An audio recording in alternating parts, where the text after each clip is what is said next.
And I've called the emergency line, 911, 4 times this summer.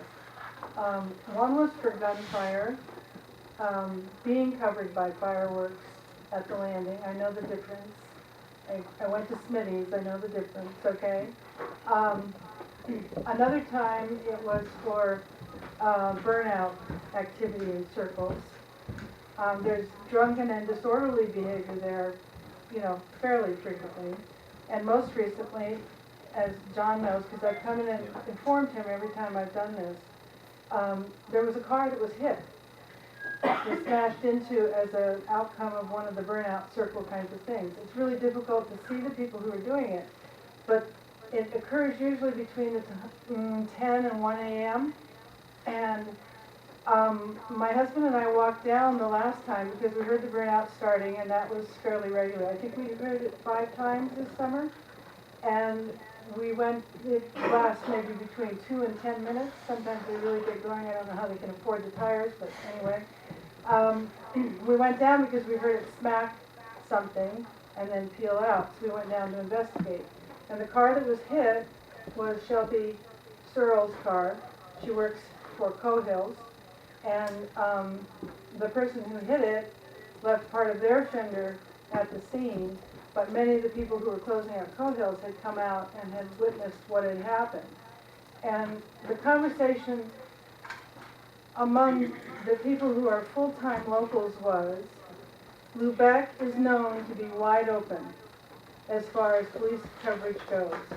We can look out our window from Cohills almost any time of the day or evening and see drug drops. But we're not even going to report them because there's nobody that's going to be able to do anything about it. And I'm sorry that this is happening, but that particular area, you know, fireworks in my yard or on my street are not necessarily the issue, but they also cover other kinds of behavior. That's what's happened. By the way, we charge those people. Good. I'm glad. We did. I'm glad we went down. I was there that night, so I remember it well. I was in my pajamas. Actually, so was I.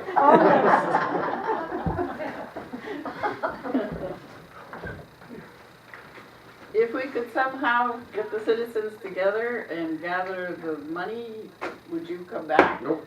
Okay. You couldn't afford it. You couldn't afford it because it'd be $500,000 now. Right. And we That's the can't, problem, we can't that's- afford to that's- do it on our No, own. that's, I think there's other options.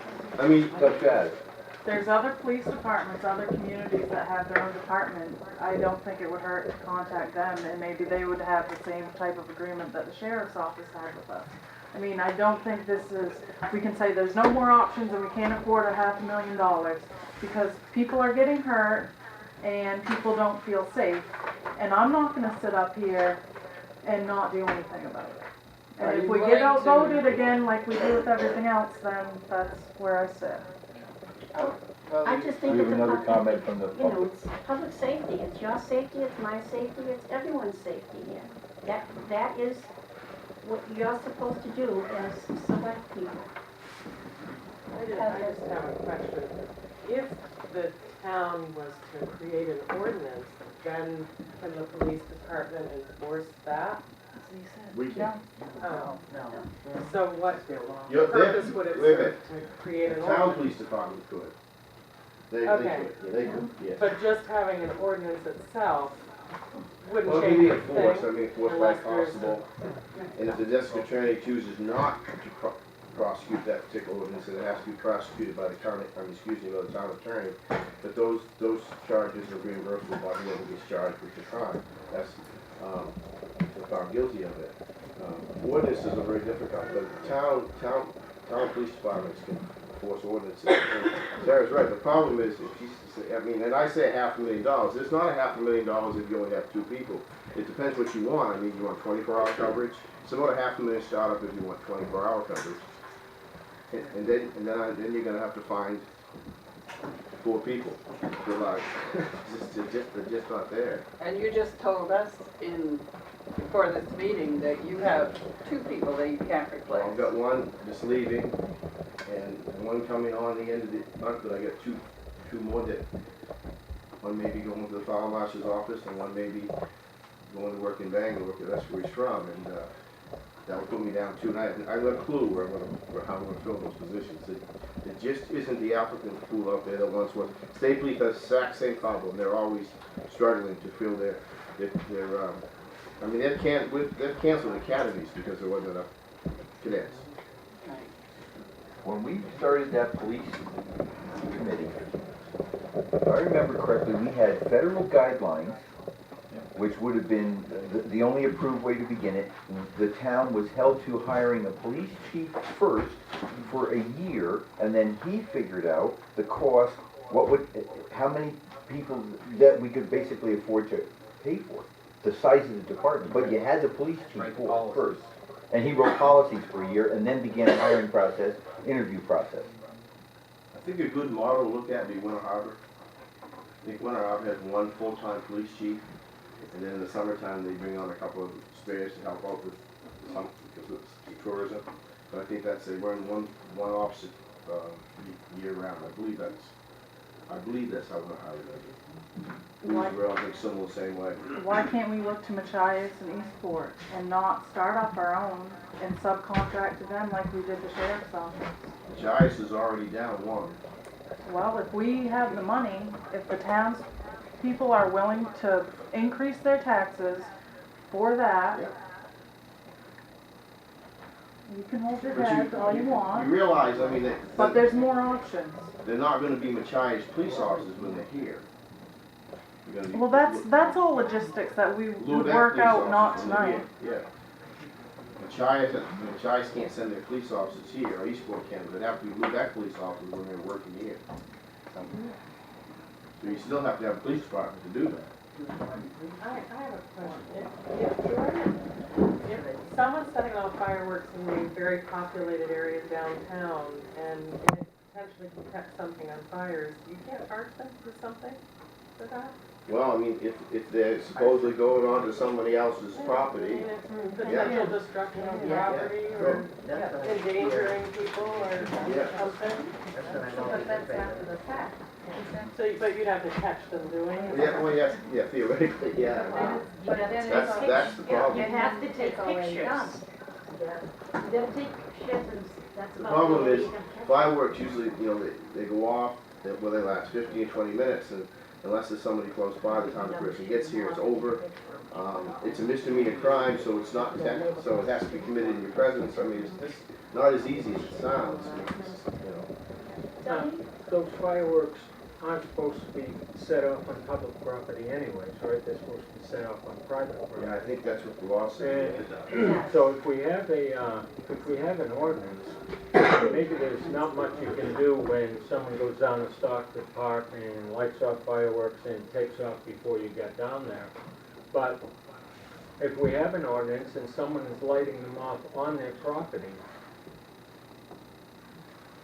it's, But they're supposed to It's a land on their no-brainer, property right? as well. They're not supposed to travel to somebody else's property, but they always do. I have a Right, bag but if full, we I have a say bag full that have landed on my no property and I fireworks, didn't set and they them light off. them off on their property, then you've got something. Yes, we already have several ordinances for different things, so how are the existing ordinances that we have being enforced? I don't think we have any ordinances that have to be Well, enforced by so a if we put policeman. this ordinance into place, there's nobody to police it, is what you're saying? Correct. So, and I agree with Joanne wholeheartedly, they shouldn't be set off in town, the houses too close together, everything else. I'm not a big fan of ordinances, however.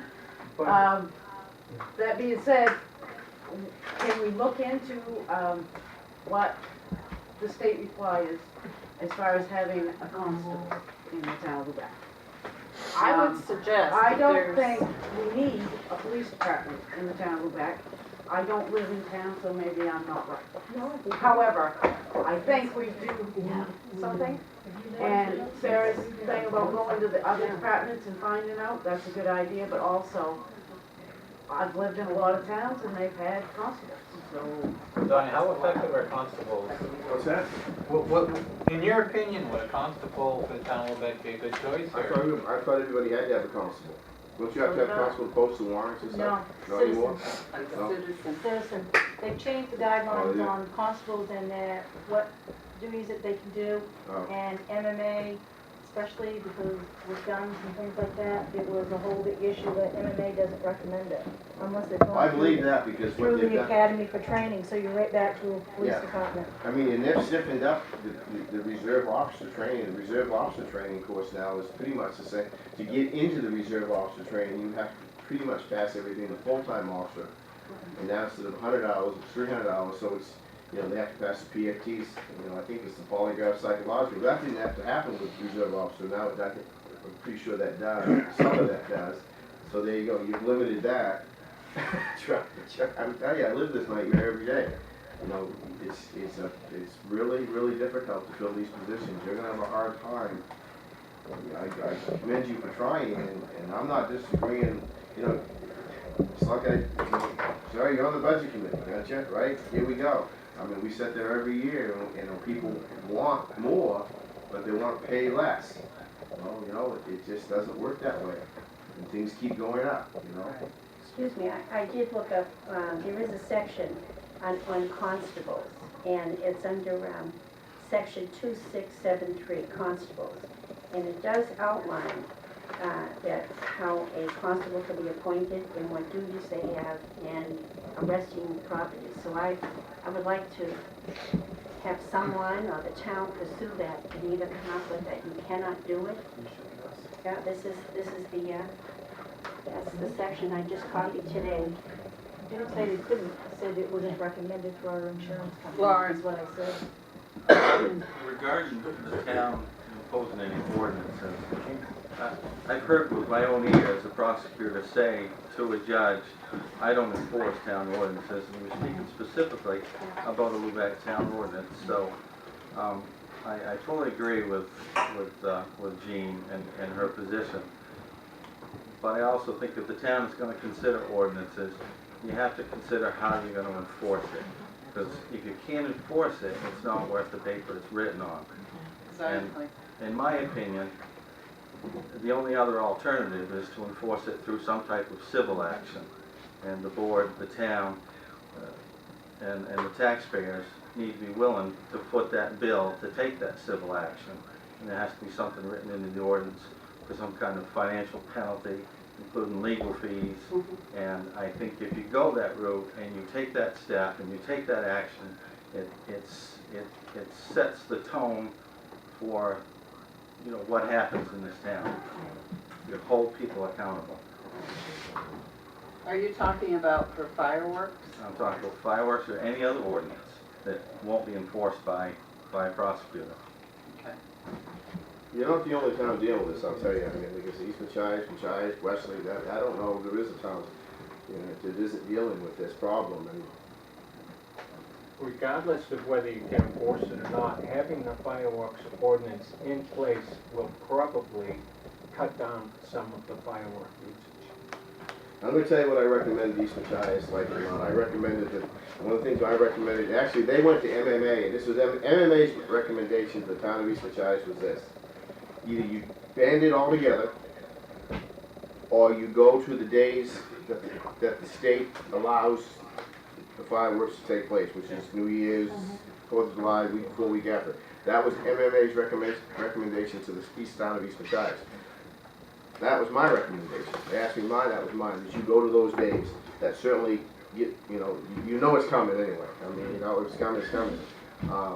So they're going to put that to the voters, and of course, for them it's November, I guess it is. But that's what, I don't know if you've contacted MMA, but that's what they told them. Either one of those two things is what they recommended. We could certainly. If I